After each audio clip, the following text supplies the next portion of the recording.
Saudara, Bali merupakan salah satu destinasi MICE dunia. Kita harapkan ya di tengah pandemi COVID-19 ini, meskipun Bali juga terdampak dari pandemi COVID-19, apalagi Bali termasuk kawasan pariwisata, kita harapkan ke depannya setelah adanya juga vaksinasi saat ini, pariwisata Bali akan berangsur pulih.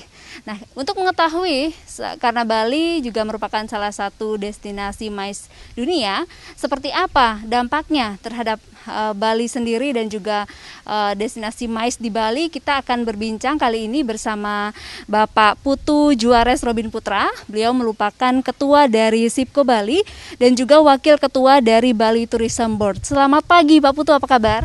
Pagi, Om Swastiastu. Sehat ya Pak Putu? Sehat. Ya.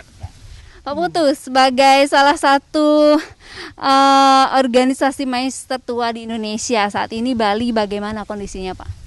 Bali dulu SIPCO, artinya SIPCO di tahun 2022 ini, organisasi SIPCO genap berumur 32 tahun. Jadi SIPCO Bali adalah salah satu pendiri dari Bali Tourism Board. Dari 10 pendiri, SIPCO Bali adalah salah satunya. Berbicara tentang MICE, di Bali khususnya, memang Bali merupakan salah satu pilihan destinasi MICE dunia. Kenapa? Karena culture, budaya, adat istiadat, dan people in Bali. Jadi orang-orang di Bali khususnya.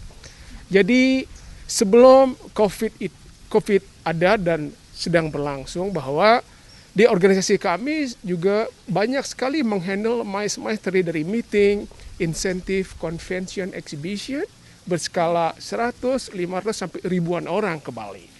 Jadi mengenai sumber daya manusia yang kita siapkan untuk Bali sebetulnya sudah siap. Salah satu contoh, selaku ketua MICE di Bali, SIPCO Bali sudah melakukan pelatihan-pelatihan MICE di Suntec Singapore, Singapore Expo, di Hong Kong Convention Exhibition Center, dan Macau.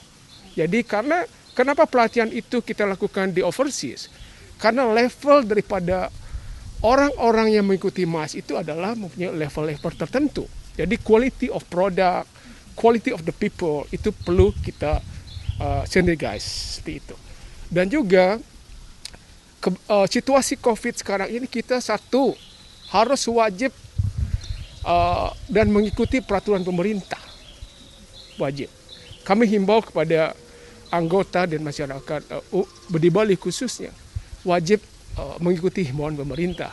Dan kita sangat optimis sekali bahwa dengan vaksin sudah mulai jalan di beberapa kabupaten kota di Bali, mudah-mudahan based on schedule yang kita baca, Bali akan segera buka international flight dan memberikan harapan baru kepada semeton-semeton kita di Bali khususnya, baik itu hotel, restoran, DMCs, event planners, event organizers, yang nanti bisa menggerakkan perekonomian di Bali.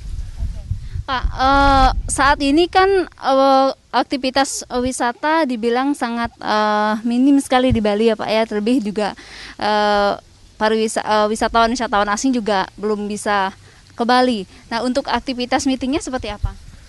Jadi di tahun 2020 beberapa instansi pemerintah dari pusat Jakarta khususnya dan beberapa provinsi sempat melakukan beberapa event di Bali ya di tahun 2020. Tetapi dengan pemberlakuan PPKM kita harus ikuti itu peraturan pemerintah, dan kami menunggu, dan kami sangat optimis sekali menunggu waktu, dan kita harus betul-betul disiplin terapkan protokol kesehatan untuk achieve dan untuk lebih cepatnya Bali dibuka. Seperti saya melihat bahwa beberapa provinsi seperti Bintan dan Batam akan dibuka terlebih dahulu.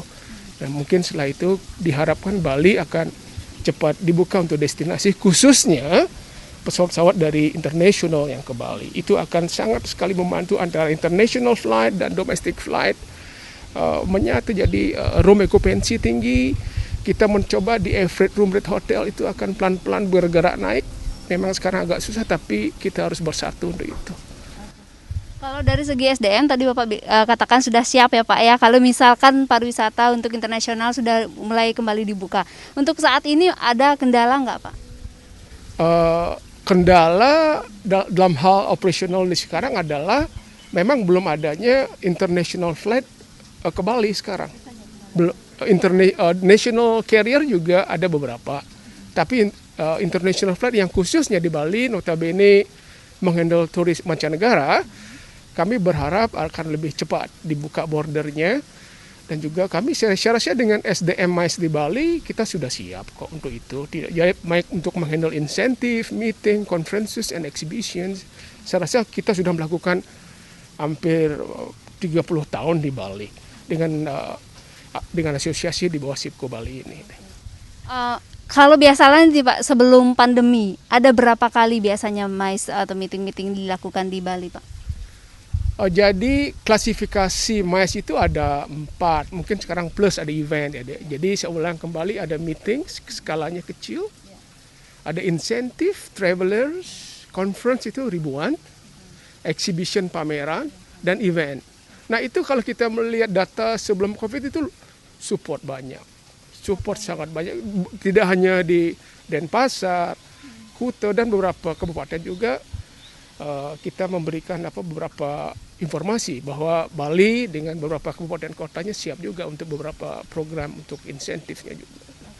Pak, sekarang kan ada 3 kawasan juga yang ditetapkan sebagai zona hijau ya Pak ya, salah satunya Nusa Dua. Nah, apa harapan Bapak setelah ditetapkan sebagai kawasan zona hijau dan juga sekarang vaksinasi juga sudah digencarkan, harapan ke depannya? Harapan saya selaku Ketua SIPCO Bali, masyarakat Bali wajib dan harus mentaati protokol kesehatan, himbauan pemerintah, dan diharapkan nanti dengan adanya vaksinasi yang secara menyeluruh di Bali, jadi tingkat COVID-19 di Bali ini akan rendah. Dengan rendah, masyarakat dunia akan melihat bahwa Bali itu sudah siap untuk dikunjungi, ready to be visited. Bali with the new normal, new protocol. Di istilah MICE dulu di dalam theater style 1.000 orang di dalam satu hall, kita mencoba dalam COVID ini menjadi 50%, jadi 500. Tidak ada social distancing dengan protokol kesehatan yang sangat ketat. Dan kami yakin bahwa dalam beberapa bulan ke depan, tahun 2022, 2021, kami yakin MICE and Leisure ke Bali akan jalan. Ya. Oke. Terima kasih Pak Putu atas informasinya. Dan saudara, demikian tadi perbincangan saya bersama Bapak Putu Juarez. Semoga apa yang tadi kita perbincangkan dapat memberikan informasi lebih bagi kita, dan tentunya kita sebagai warga Bali patut berbangga karena Bali menjadi salah satu destinasi MICE dunia. Saya Ulantari Kadek Santosa, Kompas TV, Denpasar, Bali.